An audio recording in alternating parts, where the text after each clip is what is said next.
CFM. Right. You're film on film though. Okay. And then dropping down to low, which is 200 CFM. And it will just ratchet back and forth all day long depending on the amount of dust that you're making. Right now it's going through its calculation. That is perfectly normal, the yellow flashing lights.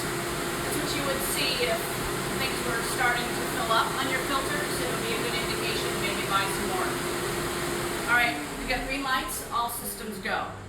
Now, it dropped back out down to low because it didn't detect a lot of airborne dust in the air. But we're going to do a little test, okay? All right.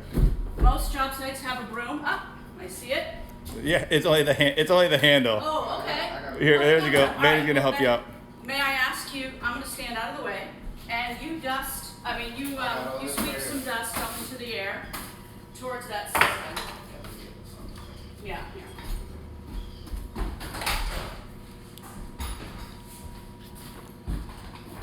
We have Hope from BuildClean here this morning showing us their unit. We'll be around and showing you. Sweep it towards the unit because you're sort of blowing it out the door. There you go.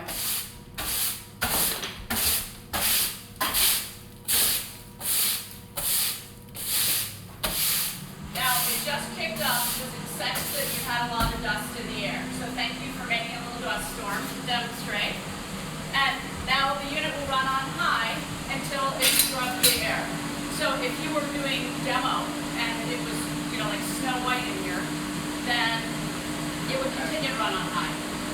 But it's going to drop down to 200 CFM. Wow, timing was perfect there. Yeah. Because it scrubbed it, what you made. Yeah. It's taking care of it. See, that's nice. That's something that the other unit that I have doesn't have. Because then the guys don't have to listen to it being noisy all day long, or if they start making bigger mess, they don't have to adjust it down. It literally is Tom will set it and forget it. Yeah. So no matter who's in charge of the machine, it goes in the center of the workspace, put it in auto, and until a filter is completely full, the system will warn you that it's getting that way, and then when it does tap out, if you choose you're busy, you didn't see that, it will beep at you and say, time out. You need to replace my filter because it's no longer safe. Okay, make sense? Yeah, that's pretty good. So say you're doing ceiling work, you can lay it down so that there's more of the dust going to the 360 design of the filters. Standing it back upright is great too. Everything that comes out of this exhaust here is clean air. So you never have to worry about dust going somewhere. If you're venting outside, you never have to worry about what neighbors are going to say. Mm-hmm. Many of my guys actually love to have it on and pointing in their direction because, particularly in this climate, it's circulating the air. Yeah. So say it's demo day, again in my example, and you like to have a little more control. You're like, I'm going to make a dust storm. I want it on high constantly. No problem. We've got manual mode as well. So this is 600 CFM. This is 400 CFM, and then we've got the low, which is the 200 CFM. Now back to the auto. Yeah. So say the guys have it on, during the day when they're working and stuff like that. They leave it on auto all night. It's safe to run all night long. It is safe to run all night long. It depends. It's personal preference. Whether you leave it running all night long or not. Some crews will choose to turn it off and put it back on in the morning.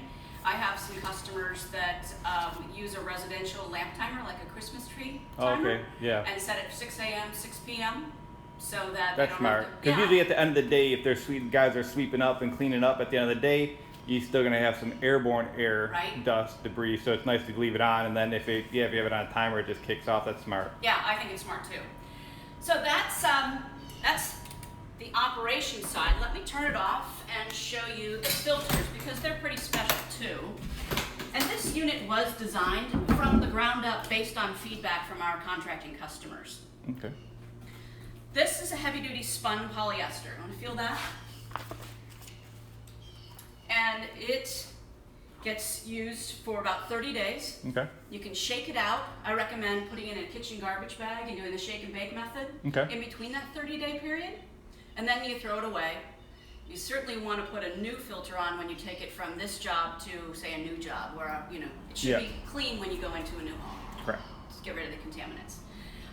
There is a pin that is very important, because this is a kill switch, and this pin must go in that hole. If you don't, you're going to get an error message, and it's a safety feature because when the lid is off to the HEPA, the fan blade is exposed, and we just want to make sure that everyone stays safe, right? Yep. Okay. $24 a piece. $150. Can you buy those in bulk? You do 5 in a case. 5 in a case, Yep, 5 and in a that comes case. at 24 each and 5 in a case. Exactly. So Okay. it's $120 for the case. If you're doing a good job of changing this every 30 days, you're going to get about 2,000 to 5,000 job hours out of your HEPA. Okay. So for many firms, that's about a year. Now the caveat to that is, are you doing a lot of cement work, a lot of tile work, day in and day out?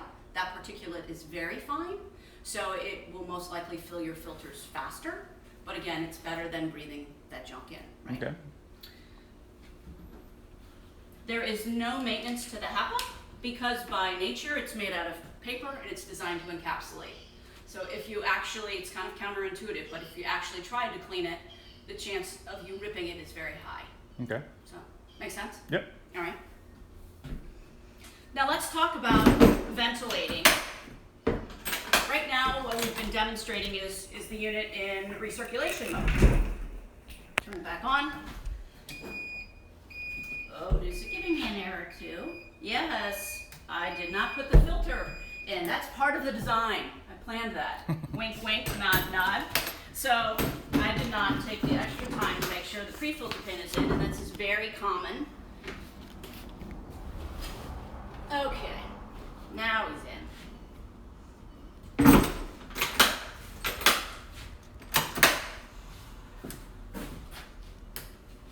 All right, so, oh, come on.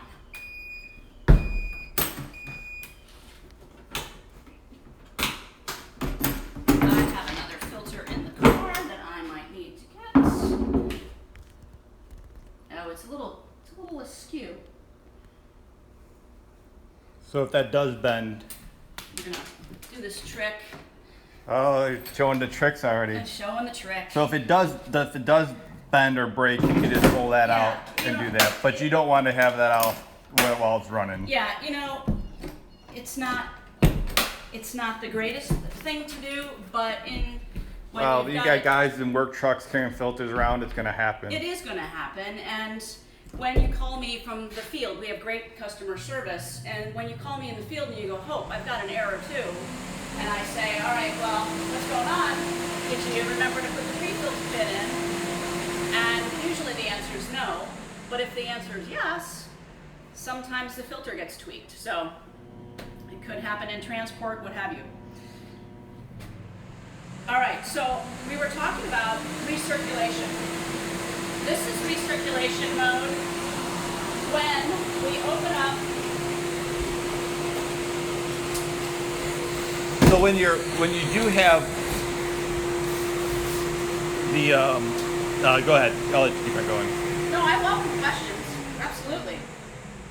No, you're good. Okay, so we've got this vent hose. Oh yeah, then I'll ask. So on the service hours, you did say you have great customer service. Yes. What's the hours of that customer service? It is 8 to 5, and there have been days when my direct line rings on a Saturday or Sunday or text, and I've been known to Cool. respond. If I'm Email available. support as well.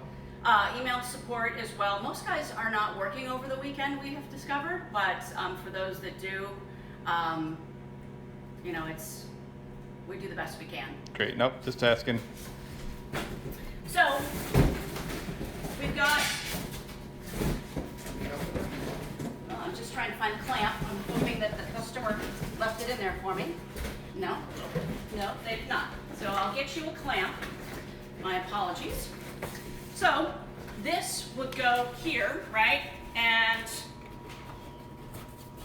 then we would snake this out a nearby window. For the sake of the demonstration, let's just do a door, because I've done a door in Atlanta where we just put rigid insulation right here, right? Yep. And we cut the hole so it was kind of a snug fit. Correct.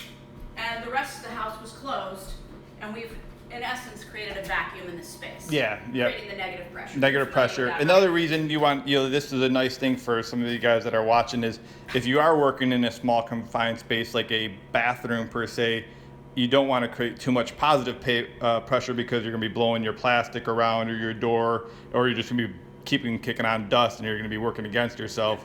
So this is nice to run out. You know, you either can run out of your containment area, out a window, out a door, and then you're not creating that pressure inside. Exactly. You know, I like to say, and we of course would straighten the hose so there's no kinks because you don't want to psych out the system and make it run in high. But say we were just doing this room and you had dust barriers up. Okay, you really don't need the vent hose because this scrubs the air 6 times in an hour in a 30 by 20 by 10 space. So 6,000 cubic feet. But say you've got an entire house, you've got vaulted ceilings, you've got a kitchen, family room, what have you, that you're doing a larger space. You want to attach the vent hose and snake it out a window or a door and make sure you get a good seal around it. Put up dust barriers where you can, sure, but then make sure you're creating the vacuum in the space so that more of the dust from those far-reaching areas can get drawn towards the system. Gotcha. It will capture about 90% of the airborne dust. So that's a pretty big dent into the problem of dust. It keeps homeowners happier, keeps your crew happier. So and healthy. Yep. Yeah. Now, so this unit, for in the beginning I didn't start off, this is going to be a loaner unit that you guys are loaning out to me to test on my job sites. Yep. Are you guys doing that throughout the United States or in different test areas right now? We've got certain markets right now. We launched in Chicago and Boston. This tool is made by the same folks that brought you Pazload, Ramset nails, Tapcon nails, GRK screws. So you're not just a new company, because that's new. That's good to know, because I thought you guys were just a new independent company. It is a misconception. We are a business unit, a new business unit. We were about 6 years old. We've been selling this for about 3 years now. We actually went to market with a screw to our customers. And we went, ta-da, we've got a new screw. And they said, oh my goodness, we need a screw like we need a hole in the head. And it started a conversation. Well, what do you need? What are your pain points? And there were 4, and 3 were out of our wheelhouse, and then the dust.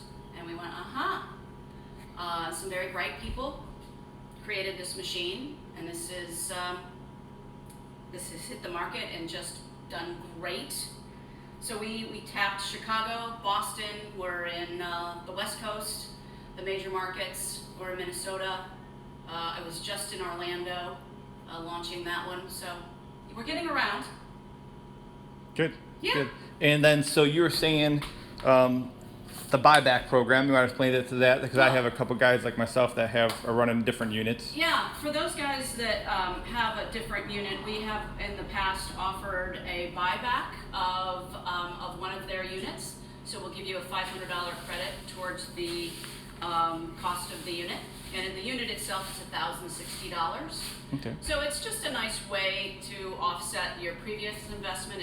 I think it demonstrates that we have good faith, and you already are acknowledging that this is an important tool to you. Yep. Getting rid of especially this for residential remodels when people are living inside. I mean, obviously, we're sitting inside one of my flips, so Yeah. it's not as important for dust control, but it is good to keep the guys healthy. And then this is your flyer. You want to talk about that? So one of the things that there's so many things that set us apart. So when I say one of the things, I'm being very sincere. We have great marketing resources. So if you're a little guy and you're just maybe don't even do any social media or anything like that, great. We'll drop your logo into it, and you can use it in the sales and bid process to say, Mr. and Mrs. Smith, this is just one more thing that makes me better than the other guys you're talking to, because I care enough to have made this investment, and I'm going to make this renovation as livable as possible for you. So what if you have a blog page? What if you like to do videos? What if you like, to go into all the social media? We've got photos, blog content, videos, you name it. And you can use as much or as little as you like. Great. And it's all free. And then this is just someone actually tried to call me while she was showing this in the beginning. But so this is a little literature piece that you can take to your customers. Yep. And they will put your logo right down here. Yep. So that's a nice piece of information. Manny, here, sweep one more time. I got one more guy asking a little more to see it run one more time. And then I'll post this. I'll post this video later on, you guys. I'll probably put it on my Facebook page and put it on the maybe a YouTube. But go ahead, Manny, to sweep it up one more time. Oh, great. Yeah, let me go. So Manny's gonna cause a little dust so you guys can see what's going on. I'm sure they have a 1-800 number.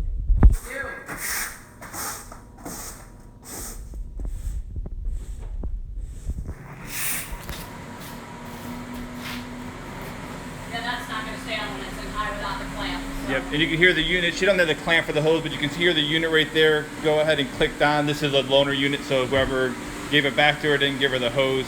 So, The hose but clamp, yep, clamp, yep. So, yeah, great. So I will post this, and thanks for watching. The 800 number is on that piece of literature? Yep, the 800 number is on that literature there. So I'm gonna flip it around. I'll show it to you. Well, actually, it's not. Tell them to It go is to not. Just go online, check it out. BuildClean.com. We'll Watch see you the guys video. all later on. Sorry.